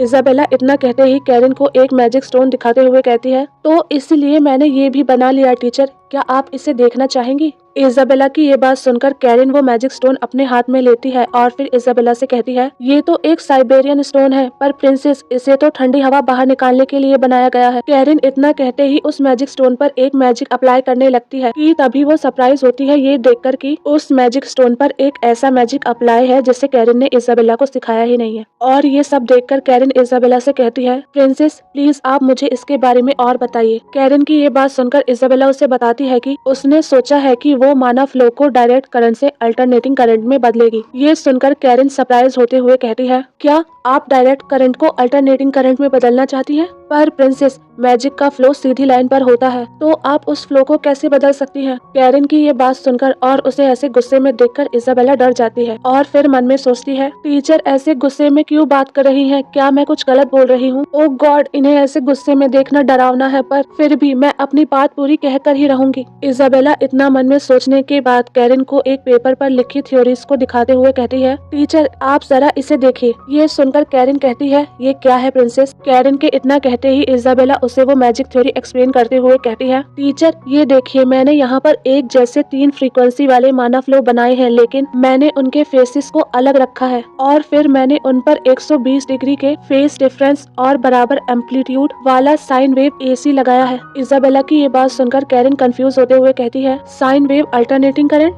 ये क्या होता है? प्रिंसेस, क्या आप मुझे एग्जैक्टली बता सकती हैं कि ये क्या है? कैरन की ये बात सुनकर इजाबेला उसे एक्सप्लेन करते हुए कहती है, साइन वेव अल्टरनेटिंग करंट यानी एक ऐसा करंट जो समय के साथ वेव्स की तरह ऊपर नीचे होता रहता हो और इसे चलाने से मैजिकल प्रेशर का बढ़ाना और घटाना आसान हो जाता हो, और इसमें मैजिकल प्रेशर घटाने से आप पतला मैजिक सर्किट भी बना सकते हैं, जिससे खर्च भी कम हो जाएगा। और वैसे टीचर, अल्टरनेटिंग करंट जनरेटर की बनावट डायरेक्ट करंट जनरेटर की कंपैरिजन में ज्यादा आसान और बेहतर होती है, इसीलिए अगर हम इसकी मदद से टेलीपोर्टेशन गेट को चलाएंगे तो हमें ज्यादा फायदा होगा, क्योंकि इसे लगातार चलाने से ऑन ऑफ के दौरान लगने वाला बहुत सारा माना बच जाएगा। इजाबेला की इन बातों को सुनकर कैरन 1 मिनट के लिए बिल्कुल ही हैरान हो जाती है और फिर उसके हाथ में जो साइबेरियन स्टोन होता है उसे देखते हुए कहती है, आपके कहने का ये मतलब है कि आपने ये तरीका साइबेरियन मैजिक स्टोन पर अप्लाई किया है ना, जिससे वो कम एनर्जी में लगातार ठंडी हवा निकाल सके, और इसी तरीके से आपने टेलीपोर्टेशन गेट की प्रॉब्लम्स भी दूर की। क्या मैंने सही समझा प्रिंसेस? कैरन के इस सवाल के जवाब में इजाबेला कहती है, आपने बिल्कुल सही समझा टीचर। ये सुनकर कैरन शॉक्ड होते हुए मन में सोचती है, ये थ्योरी जो प्रिंसेस ने मुझे अभी बताई है वो इससे पहले इस दुनिया में एग्जिस्ट ही नहीं करती थी। कैरन इतना सोचते ही मन में कहती है, सचमुच हमारी प्रिंसेस एक जीनियस है। कैरन खुद से इतना मन में कहते ही मुस्कुराने लगती है और कैरन को ऐसे मुस्कुराता हुआ देखकर इजाबेला सरप्राइज्ड होते हुए मन में सोचती है, मैंने टीचर का चेहरा हमेशा या तो गुस्से वाला या फिर बिना इमोशंस के देखा है, इसीलिए तो मैंने कभी नहीं सोचा था कि वो मुस्कुराते हुए इतनी सुंदर लगती है। इजाबेला इतना मन में सोच रही होती है कि तभी सीन शिफ्ट होता है और फिर हम कुछ देर बाद कैरन को बाइटन के कमरे के दरवाजे पर देखते हैं, जहाँ पर बाइटन कमरे का दरवाजा खोलता है, लेकिन दरवाजे के बाहर कैरन को देखकर वो नाराज होते हुए कहता है, तुम मेरे कमरे में क्यों आई हो? देखो अभी मेरा पर्सनल टाइम चल रहा है, इसलिए तुम। बाइटन इतना कहते ही दरवाजे को बंद करने लगता है कि तभी कैरन उससे कहती है, मैं यहाँ तुमसे कुछ डिस्कस करने आई हूँ। ये सुनकर बाइटन कहता है, अगर ये बात प्रिंसेस से जुड़ी हुई नहीं है तो मैं माफी चाहूंगा, क्योंकि मैं अभी बहुत ही बिजी हूँ। बाइटन के इतना कहते ही कैरन बोलती है, मैं जो बात करने जा रही हूँ वो काफी हद तक प्रिंसेस से जुड़ी हुई है। कैरन की ये बात सुनकर बाइटन जल्दी से अपने कपड़ों को चेंज करता है और फिर उससे मुस्कुराते हुए कहता है, प्लीज आप आराम से बैठिए। बाइटन की ये बात सुनकर कैरन सोफे पर बैठ तो जाती है, लेकिन उससे बहुत ही ऑकवर्ड फील हो रहा था, क्योंकि बाइटन कभी उसके लिए चाय लेकर आ रहा था तो कभी स्नैक्स, और इन सब से परेशान होकर कैरन उससे कहती है, मैं बिल्कुल ठीक हूँ और मुझे कुछ नहीं चाहिए, लेकिन तुम्हारा बिहेवियर किसी पागल आदमी जैसा लग रहा है, इसीलिए प्लीज अभी बैठ जाओ। कैरन की ये बात सुनकर बाइटन चेयर पर बैठ जाता है और उसके बैठते ही कैरन उससे पूछती है, क्या हाल ही में एरेना पैलेस में कोल्ड एट्रीब्यूट मैजिक से जुड़ी कोई अजीब घटना हुई है? कैरन के इस सवाल के जवाब में बाइटन कहता है, हाँ ऐसी घटना पहले हुई है और उनके माना की वजह से पूरा बेसमेंट जम गया था। ये सुनकर कैरन कहती है, अच्छा तो ये बात है, लेकिन अब तुम मेरी बात ध्यान से सुनो। एरेना पैलेस को प्रिंसेस ने जमाया था और उसे जमाने के लिए जिस तरीके का इस्तेमाल उन्होंने किया था वो बिल्कुल नया तरीका है, और लॉर्ड बाइटन अभी जो साइड इफेक्ट की बात आप कर रहे हैं वो और कुछ नहीं, डायरेक्ट करंट मेथड है जो इस दुनिया में इससे पहले नहीं था। इसीलिए अगर ये तरीका सही तरह से बन गया तो प्रिंसेस पूरी तरह से अकेडमिया प्राइज डिजर्व करेंगी। कैरन की ये बात सुनकर बाइटन कहते हैं, ओह क्या सचमुच? लॉर्ड बाइटन का ऐसा ठंडा रिस्पांस देखकर कैरन कहती है, तुम काफी शांत लग रहे हो, क्या तुम्हें ये पहले से पता था? ये सुनकर बाइटन कहता है, नहीं मैं इसके बारे में कुछ नहीं जानता हूँ। बाइटन का ये जवाब सुनकर कैरन उसकी पास्ट की हरकतों को याद करके मन में सोचती है, आज इन्हें क्या हो गया है, ये इतना अजीब बिहेव क्यों कर रहे हैं? क्योंकि अगर मैं ये सभी बातें पहले वाले बाइटन को बताती तो अभी तक तो ये खुशी के मारे आधे पागल हो गए होते। कैरन इतना मन में सोच रही होती है कि तभी लॉर्ड बाइटन एक्साइटेड होते हुए कहते हैं, मैं अब पहले से बेहतर हो गया हूँ। ये सुनकर कैरन कहती है, क्या बेहतर? कैरन के इतना कहते ही लॉर्ड बाइटन कहते हैं, हाँ क्योंकि अब मैं पहले की तरह नौसिखिया नहीं हूँ। बाइटन की ये बात सुनकर कैरन कहती है, अच्छा तो ये बात है। कैरन की ये बात सुनकर और उसके चेहरे पर अजीब सा एक्सप्रेशन देखकर बाइटन सीरियसली कहता है, तो तुम्हारा क्या फैसला है? बाइटन के इस सवाल के जवाब में कैरन कहती है, मैंने सोचा है कि प्रिंसेस इजाबेला की थ्योरीज को कंप्लीट करने के लिए मैं अपने से ज्यादा पावरफुल मैजिशियन की हेल्प लूंगी। ये सुनकर बाइटन कहता है, तुम्हारे कहने का मतलब ये है कि प्रिंसेस को एक नए मैजिक टीचर की जरूरत है। बाइटन की ये बात सुनकर कैरन कहती है, अगर मैं सीधे शब्दों में कहूँ तो प्रिंसेस को एक ऐसे मैजिक टीचर की जरूरत है जो मैजिक, उनके कॉन्सेप्ट्स और मैजिकल इंजीनियरिंग तीनों में ही अच्छा हो। कैरन इसके बाद डिसअपॉइंट होते हुए कहती है, और जहाँ तक मैं जानती हूँ ऐसा इस दुनिया में एक ही इंसान है और वो है विलियम। विलियम का नाम सुनकर बाइटन गुस्से में कहता है, क्या तुम उस विलियम की बात कर रही हो जो एक चूहे की तरह बिल में छुपकर बैठा है? बाइटन की ये बात सुनकर कैरन सरप्राइज्ड होते हुए कहती है, क्या तुम्हें ये कैसे पता है? और तुम्हारे कहने का ये मतलब है कि वो गायब नहीं है बल्कि कहीं छुपकर बैठे हैं? कैरन का ऐसा रिस्पांस देखकर बाइटन सरप्राइज होते हुए कहता है, विलियम ने कुछ समय पहले प्रिंसेस को किडनैप करने की कोशिश की थी, इसीलिए मैं उसे पकड़कर सजा देना चाहता था, लेकिन वो भाग गया और भागकर कहीं छुप गया है। मिस कैरन, आपको ये बात मजेदार नहीं लगती क्योंकि एक ऐसा इंसान जिसे लोग एक बहुत ही अच्छा एडॉप्टेड फादर मानते हैं और जिसने कई अनाथ बच्चों को अपनाया है, वही इंसान किडनैपिंग की प्लानिंग कर रहा है। बाइटन की इन बातों को सुनकर कैरन थोड़ी देर के लिए परेशान हो जाती है और फिर विलियम को याद करते हुए वो बाइटन से कहती है, उसे कई कामों को करने के लिए मेरी जरूरत पड़ती है, इसीलिए वो मुझसे मिलने जरूर आएगा, और क्योंकि अभी वो भाग रहा है इसीलिए उससे मेरी और भी ज्यादा जरूरत है, इसीलिए वो मुझे ढूंढता हुआ जरूर आएगा, और क्योंकि मुझे अभी भी विलियम से बहुत कुछ सीखना है तो इसीलिए मैं उसके पास जरूर जाऊंगी। कैरन बाइटन से इतना कहते ही इजाबेला के मुस्कुराते हुए चेहरे को याद करते हुए मन में सोचती है, भले ही विलियम के साथ बिताया गया हर पल मेरे लिए एक लंबे विंटर जैसा है, लेकिन उस विंटर के अंत में जो स्प्रिंग मैंने पाया है मुझे उसे हर हाल में प्रोटेक्ट करना है। कैरन इतना मन में सोच रही होती है कि तभी सीन शिफ्ट होता है और फिर हम कुछ दिनों बाद का सीन देखते हैं जहाँ पर हम कैरन को इजाबेला के दरवाजे के बाहर खड़ा होते हुए देखते हैं। इसके बाद हम देखते हैं कि कैरन दरवाजे पर नॉक करते हुए मन में सोच रही होती है कि मुझे जाने से पहले प्रिंसेस को गुड बाय कहना चाहिए। कैरन इतना मन में सोचते ही इजाबेला से कहती है, प्रिंसेस मैं अंदर आ रही हूँ। कैरन इतना कहते ही कमरे के अंदर जाने लगती है कि तभी हम देखते हैं कि कोई कैरन पर तलवार से वार करता है और ये देखकर कैरन गुस्से में कहती है, ये सब क्या है? कैरन के इस सवाल के जवाब में सर बाइटन कहते हैं, सॉरी मिस कैरन, पर प्रिंसेस ने मुझसे ये काम करने के लिए कहा था। लॉर्ड बाइटन इतना कहते ही इजाबेला की मिमिक्री करते हुए बोलते हैं, सर बाइटन, टीचर कैरन को कहीं मत जाने देना। मिस कैरन, प्रिंसेस ने बिल्कुल इसी तरह मुझसे कहा था। बाइटन की ये बात सुनकर कैरन कंफ्यूज एक्सप्रेशन के साथ गुस्से में कहती है, क्या आखिर तुम करना क्या चाहते हो और अभी तुमने किसकी नकल करने की कोशिश की? कैरन इतना कहती ही है कि तभी बाइटन स्कैरी एक्सप्रेशन के साथ एक रस्सी को खींचते हुए कहता है, प्लीज मुझे माफ करना मिस कैरन। ये सुनकर कैरन डरते हुए कहती है, तुम्हारे पास ही अचानक से रस्सियाँ कहाँ से आ गई? कैरन की इस बात को बाइटन पूरी तरह से नजरअंदाज करता है और फिर अपने दूसरी ओर देखकर मुस्कुराते हुए कहता है, प्रिंसेस आप मेरी मदद करो क्योंकि मैं मिस कैरन को अकेले नहीं संभाल पा रहा हूँ। बाइटन के इतना कहते ही इजाबेला वहाँ पर आती है और ये देखकर कैरन सरप्राइज्ड होते हुए कहती है, प्रिंसेस। कैरन इसके आगे कुछ कहती ही कि तभी इजाबेला लॉर्ड बाइटन के हाथों में जो रस्सी थी उसे ले लेती है और फिर उससे कैरन के हाथों को बांधने लगती है, जिसे देखकर कैरन सरप्राइज्ड होते हुए कहती है, आप ये क्या कर रही हैं प्रिंसेस? कैरन के इस सवाल को इजाबेला पूरी तरह से इग्नोर करती है और फिर लॉर्ड बाइटन से पूछती है, क्या इस रस्सी को मुझे इस तरह से बांधना है टीचर बाइटन? इजाबेला के इस सवाल के जवाब में लॉर्ड बाइटन मुस्कुराते हुए कहते हैं, हाँ हाँ बिल्कुल ऐसे ही प्रिंसेस, आप बिल्कुल ठीक कर रही हैं। अब आप इसे दूसरी तरफ से भी बांधिए। लॉर्ड बाइटन के इतना कहते ही इजाबेला कैरन के दोनों हाथों को बांध देती है और ये देखकर लॉर्ड बाइटन बहुत ही खुश होते हैं और फिर इजाबेला से कहते हैं, आपने तो कमाल कर दिया प्रिंसेस, क्योंकि मैंने आज तक किसी के हाथों में इतनी परफेक्ट रॉ बंधी हुई नहीं देखी है। बाइटन के इतना कहते ही हम कैरन को देखते हैं जो उन दोनों के ऐसे बिहेवियर से बहुत ही कंफ्यूज थी और इसीलिए वो उन दोनों से पूछ रही थी, आप दोनों ऐसा क्यों कर रहे हैं?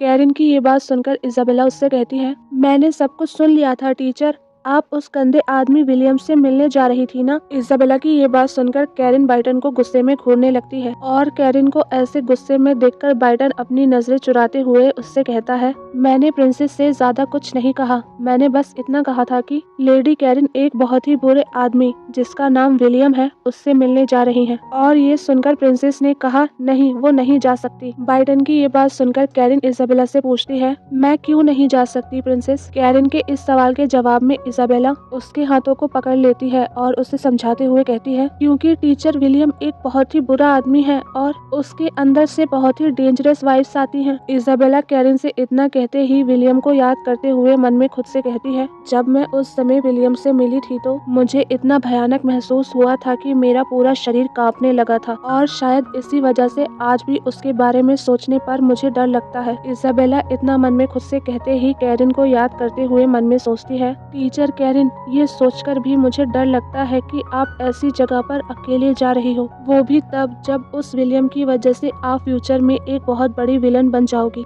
इजाबेला इतना मन में सोचते ही खुद से मन में चिल्लाते हुए कहती है, नहीं, बिल्कुल नहीं। इजाबेला इतना मन में खुद से कहती ही है कि तभी कैरन उसे समझाते हुए कहती है, प्रिंसेस, मुझे जाना होगा। कैरन की ये बात सुनकर इजाबेला कहती है, नहीं नहीं, आप बिल्कुल नहीं जा सकती टीचर, और देखिए मैंने आपको कितने सुंदर तरीके से इस रस्सी से बांधा है। इजाबेला को ऐसे क्यूटली बिहेव करते हुए देखकर कैरन उससे पूछती है, मैं सिर्फ इसलिए नहीं जा सकती क्योंकि मैं इस रस्सी से बंधी हुई हूँ। कैरन के इस सवाल के जवाब में इजाबेला उसके हाथों को पकड़कर उससे कहती है, हाँ, क्योंकि आप अब मेरे हो। इजाबेला का ये जवाब सुनकर कैरन शर्माते हुए कहती है, ओके प्रिंसेस, मैं उनसे मिलने नहीं जाऊंगी। कैरन की ये बात सुनकर इजाबेला बहुत ही खुश होती है कि तभी सीन शिफ्ट होता है और फिर हम कुछ देर बाद का सीन देखते हैं जहाँ पर कैरन अपने घर जा रही होती है और जाने से पहले वो इजाबेला से कहती है, अब मैं जाती हूँ प्रिंसेस। कैरन इजाबेला से इतना कहते ही वहाँ से चली जाती है और उसके जाते ही लॉर्ड बाइटन भी इजाबेला से जाने की परमिशन मांगते हैं, पर इजाबेला उन्हें रोकते हुए कहती है, टीचर बाइटन, सच कहूँ तो मुझे एक बात बहुत ही परेशान कर रही है। ये सुनकर लॉर्ड बाइटन इजाबेला से पूछते हैं, आपको किस बात से परेशानी हो रही है प्रिंसेस? बाइटन के इस सवाल के जवाब में इजाबेला कहती है, मैं टीचर कैरन को ऐसे जाते हुए नहीं देखना चाहती थी, लेकिन मैं उनके गुड इंटेंशंस को भी समझती हूँ, इसीलिए मैंने सोचा है कि मैं उन्हें विलियम से भी बेहतर मैजिशियन से मिलवाऊंगी।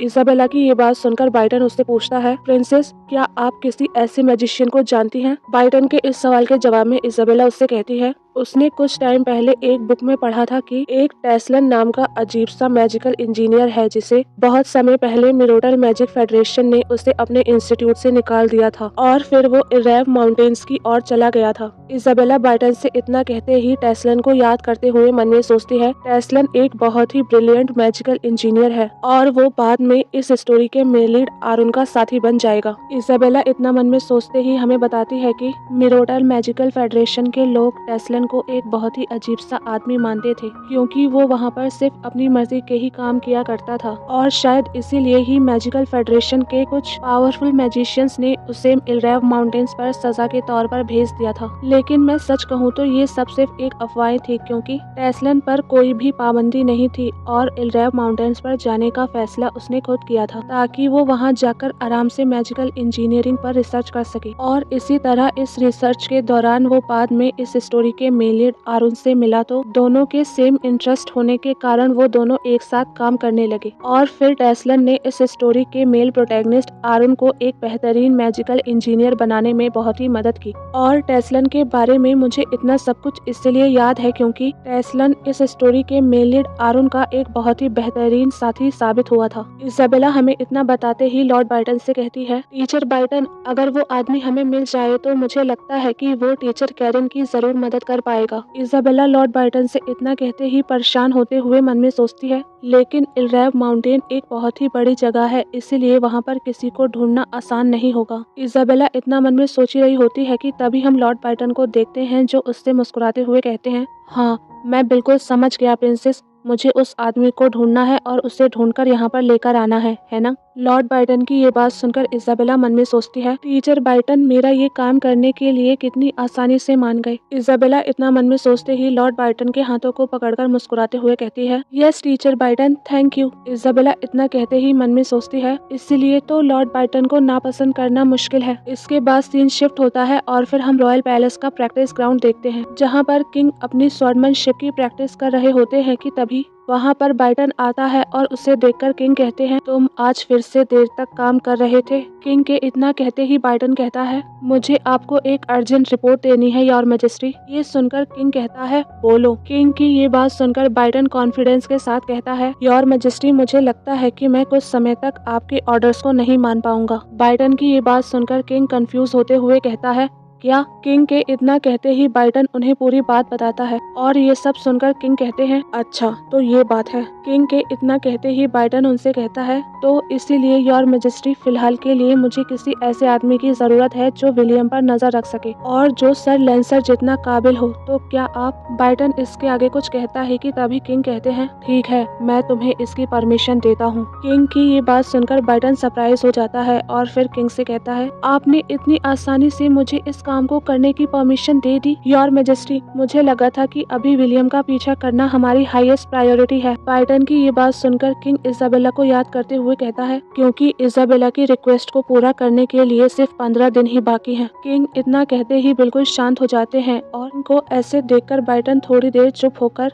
उनके चेहरे को ही देखते रहते हैं और फिर इस बात को पलटते हुए किंग से कहते हैं, वैसे योर मेजेस्टी मैं इर्रैब पहाड़ों पर जा रहा हूँ, तो क्या आप मुझे टेलीपोर्टेशन गेट को इस्तेमाल करने की परमिशन देंगे? बाइडन के इस सवाल के जवाब में किंग कहते हैं, मैं तुम्हें टेलीपोर्टेशन गेट को इस्तेमाल करने की परमिशन देता हूँ। किंग का ऐसा जवाब सुनकर बाइडन सरप्राइज्ड होते हुए कहते हैं, योर मेजेस्टी आपने पिछली बार मुझे बिजनेस ट्रिप पर पैदल ही भेज दिया था और अब आप इतनी आसानी से मुझे वो गेट इस्तेमाल करने के लिए दे रहे हैं। खैर, अगर आप इतनी सारी चीजों की परमिशन दे ही रहे हैं तो क्या आप मुझे टेलीपोर्टेशन गेट का अनलिमिटेड एक्सेस दे सकते हैं? बाइडन की ये बात सुनकर किंग कहते हैं, आखिर मैं ऐसा क्यों करूं?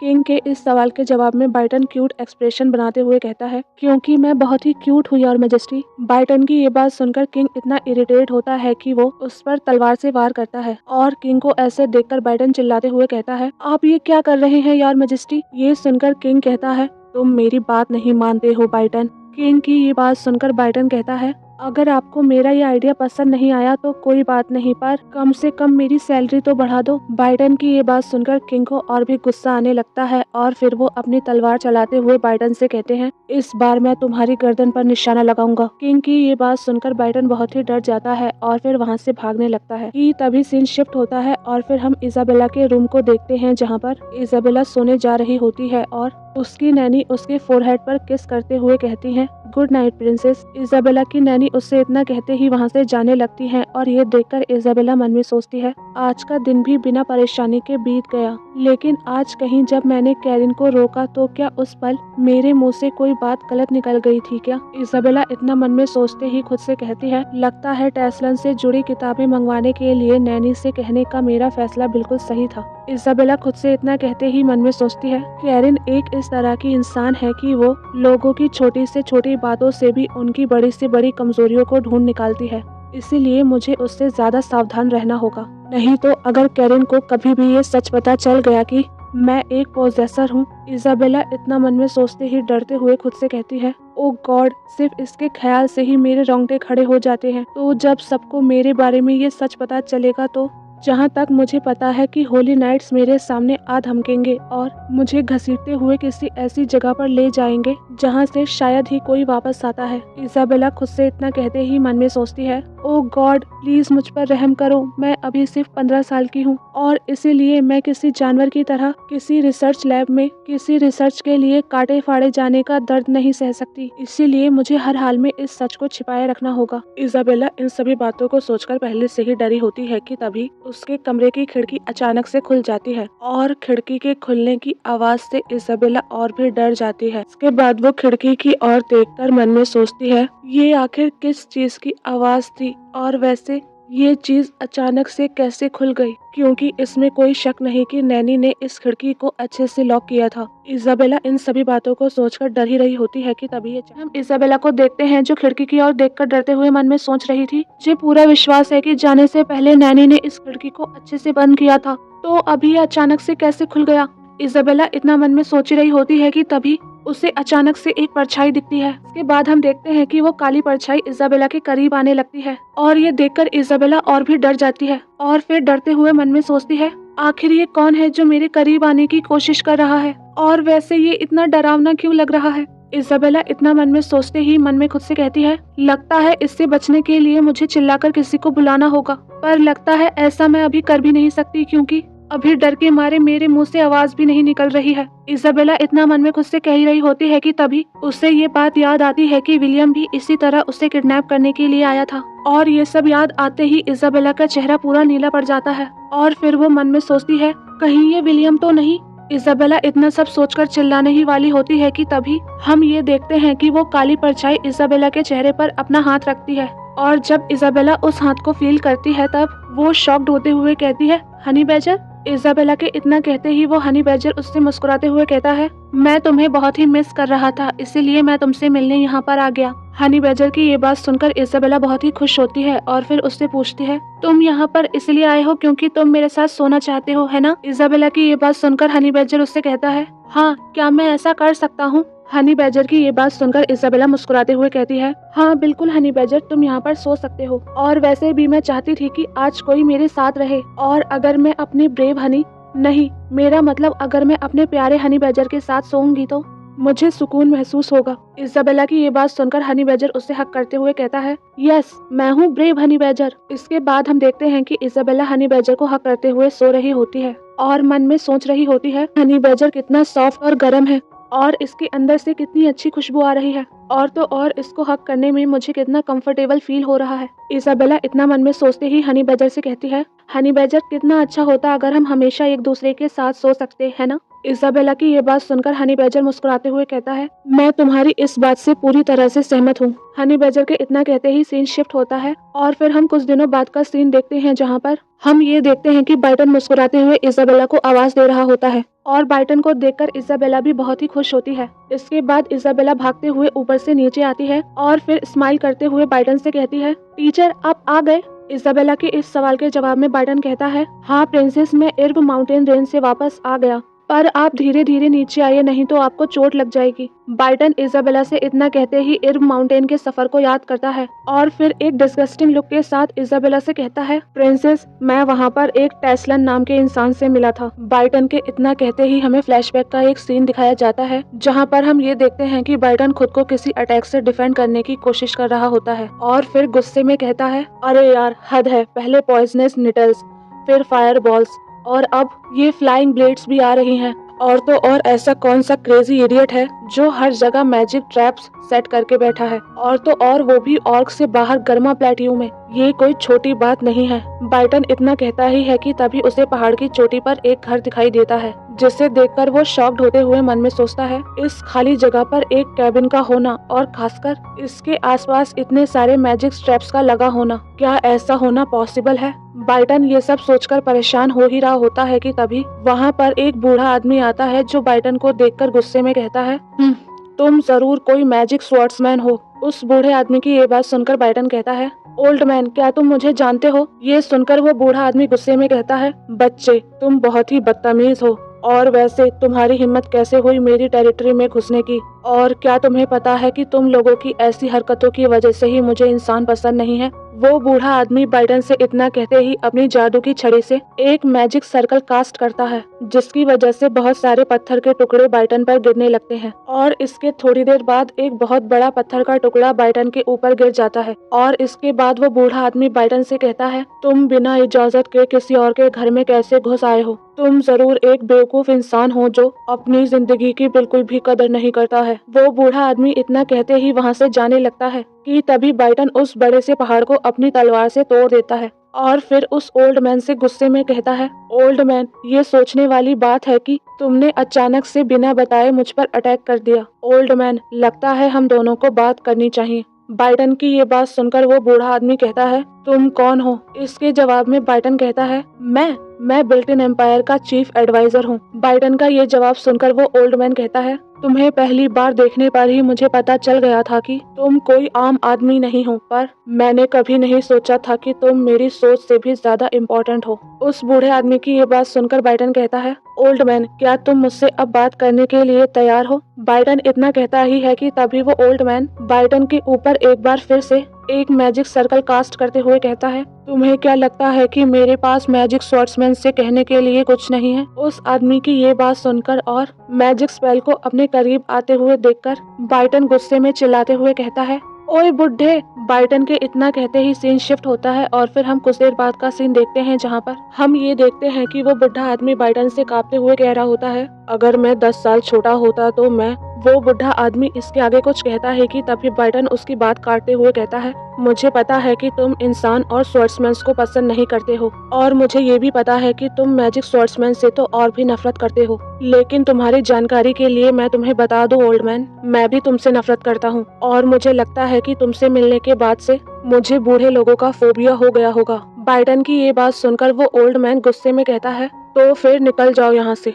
उस बूढ़े आदमी की ये बात सुनकर बाइडन उसे एक लेटर देते हुए कहता है, मैं भी यही चाहता हूँ ओल्ड मैन, लेकिन प्रिंसेस ने मुझे ये लेटर तुम तक पहुँचाने के लिए कहा था। बाइडन की ये बात सुनकर वो ओल्ड मैन उससे वो लेटर ले लेता है और फिर उस लेटर को पढ़ते हुए बाइडन से पूछता है, प्रिंसेस, क्या बिल्टन एम्पायर में कोई प्रिंसेस भी है? ओल्ड मैन की ये बात सुनकर बाइडन इतना इरिटेट होता है कि वो उससे चिल्लाते हुए कहता है, क्या तुम न्यूज नहीं पढ़ते हो? बाइडन को ऐसे चिल्लाते हुए देखकर वो ओल्ड मैन इरिटेट होते हुए कहता है, आखिरकार इस जगह पर मुझे न्यूज कैसे मिलेगी? वो ओल्ड मैन बाइडन से इतना कहता ही है कि तभी वो उस लेटर में लिखी चीजों को देखकर इतना शॉक्ड होता है कि वो बाइडन से कहता है, ये सचमुच हैरान कर देने वाली बात है कि सिर्फ एक 6 साल की बच्ची ने ये सब कुछ लिखा है। उस ओल्ड मैन की ये बात सुनकर बाइडन प्राउडली कहता है, हमारी प्रिंसेस थोड़ी सी एक्स्ट्रा ऑर्डिनरी है ना? बाइडन इसके आगे कुछ कहता है कि तभी वो ओल्ड मैन कहता है, पर फिर भी मैं तुम्हारे साथ आने के लिए इनकार करता हूँ, और अगर तुम्हारी प्रिंसेस सचमुच मुझसे मिलना चाहती हैं, तो उन्हें खुद चलकर यहाँ आना होगा। वो ओल्ड मैन बाइडन से इतना कहते ही एक टेलीपोर्टेशन स्पेल को स्टार्ट करता है, और ये देखकर बाइडन चिल्लाते हुए कहता है, तुमने पहले से ही एक टेलीपोर्टेशन स्पेल को रेडी करके रखा था, तुम सचमुच एक क्रेजी बुड्ढे हो। इसके बाद बाइडन गुस्से में कहता है, यू ओल्ड बास्टर्ड, अगर मैं फिर से यहाँ पर आया तो मैं खुद को इंसान नहीं एक ऑर्क बास्टर्ड समझूंगा, और इसीलिए हम दोनों के लिए यही बेहतर है कि हम दोनों दोबारा कभी ना मिले, क्योंकि मेरे लिए तुम नफरत से भरे लोगों का झुंड हो। बाइडन के इतना कहते ही सीन शिफ्ट होता है और फिर हम प्रेजेंट का सीन देखते हैं, जहाँ पर बाइडन डिसअपॉइंटिंग लुक के साथ इजाबेला से कह रहा होता है, प्रिंसेस, उस ओल्ड मैन से कोई भी उम्मीद करना बेकार है। बाइडन की ये बात सुनकर इजाबेला कहती है, पर टीचर, मुझे सचमुच लॉर्ड टेल्सन की जरूरत है। इजाबेला की ये बात सुनकर बाइडन थोड़ा इरिटेट होते हुए कहता है, प्रिंसेस, उसे लॉर्ड मत बुलाओ, क्योंकि वो बहुत ही भयानक आदमी है जो इतने ऑनरेबल टाइटल के लायक नहीं है, और वैसे भी प्रिंसेस, मैं आपको ऐसे प्रिंसिपल लेस आदमी से कभी भी मिलने नहीं दूंगा। बाइडन की ये बात सुनकर इजाबेला कंफ्यूज्ड होते हुए मन में सोचती है, लगता है टीचर बाइडन को वहाँ पर काफी कुछ झेलना पड़ा। खैर, इसमें किया भी क्या जा सकता है, क्योंकि मेन कैरेक्टर को भी टेल्सन से पहली बार मिलने पर काफी मुश्किल हुई थी। इजाबेला इतना मन में सोचते ही बाइडन से पूछती है, टीचर बाइडन, क्या उन्होंने मुझे वहाँ पर पर्सनली आने के लिए कहा है? इजाबेला के इस सवाल के जवाब में बाइडन कहता है, नहीं, उसने ऐसा नहीं कहा। ये सुनकर इजाबेला क्यूटली बिहेव करते हुए बाइडन से कहती, टीचर बाइडन, आपको पता है ना, मुझे बिल्कुल भी अच्छा नहीं लगता जब आप मुझसे झूठ बोलते हो। इजाबेला की ये बात सुनकर बाइडन कहता है, नहीं प्रिंसेस, मैं तो। बाइडन इसके आगे कुछ कहता है कि तभी इजाबेला उसे रोकते हुए कहती है, प्लीज मेरी हेल्प कीजिए टीचर, प्लीज। इजाबेला को इतना क्यूटली बिहेव करते हुए देखकर बाइडन कहता है, oh my God princess. Biden इतना कहते ही इजाबेला से बोलता है, लेकिन प्रिंसेस, आपको ये वादा करना होगा कि आप उस जगह पर कभी भी मेरा साथ नहीं छोड़ेंगी, क्योंकि इर्व माउंटेन रेंज एक बहुत ही डेंजरस जगह है। बाइडन की ये बात सुनकर इजाबेला उसे हक करते हुए कहती है, मैं समझ गई, आपका शुक्रिया टीचर। इजाबेला इतना कहती ही है कि तभी सीन शिफ्ट होता है और फिर हम कुछ दिन बाद का सीन देखते हैं, जहाँ पर हम ये देखते हैं कि इजाबेला इर्व माउंटेन के घने जंगल में बैठे हुए खाना खा रही थी और मुस्कुराते हुए बाइडन से कह रही थी, टीचर ये देखिए, रात के समय पर भी ये बादल गुजरते हुए दिख रहे हैं। इजाबेला की ये बात सुनकर बाइडन कहता है, सचमुच ये नजारा तो बहुत ही खूबसूरत है प्रिंसेस। बाइडन की ये बात सुनकर इजाबेला खुश होते हुए मन में सोचती है, मुझे ताज़ी हवा और झिंगरों की आवाज हर तरफ से आ रही है, और मुझे ये सभी चीजें फील करके बहुत ही अच्छा लग रहा है। और तो और टीचर बाइडन ने जो ये स्पाइसी सूप बनाया है, वो इतना डिलीशियस है कि इसे खाकर मेरी आंखों में आंसू आ गए हैं। इजाबेला इतना मन में सोचते ही हमें अपनी पास्ट लाइफ के बारे में बताते हुए कहती है, मेरी पिछली जिंदगी में मैंने कभी भी ये इमेजिन नहीं किया था कि मैं इतना टेस्टी खाना कभी खा पाऊंगी, और अब जब मैं अपनी पास्ट लाइफ को याद कर ही रही हूँ तो मैं ये बात सोच रही थी कि क्या रामेन का ब्रूथ भी इतना ही टेस्टी होता है। इजाबेला हमें इतना बताते ही लॉर्ड बाइडन की ओर देखकर मन में सोचती है, सचमुच बहुत ही मजा आता है जब हम किसी ऐसे इंसान के साथ कैंपिंग करने जाते हैं जिसे आप बहुत ही पसंद करते हैं।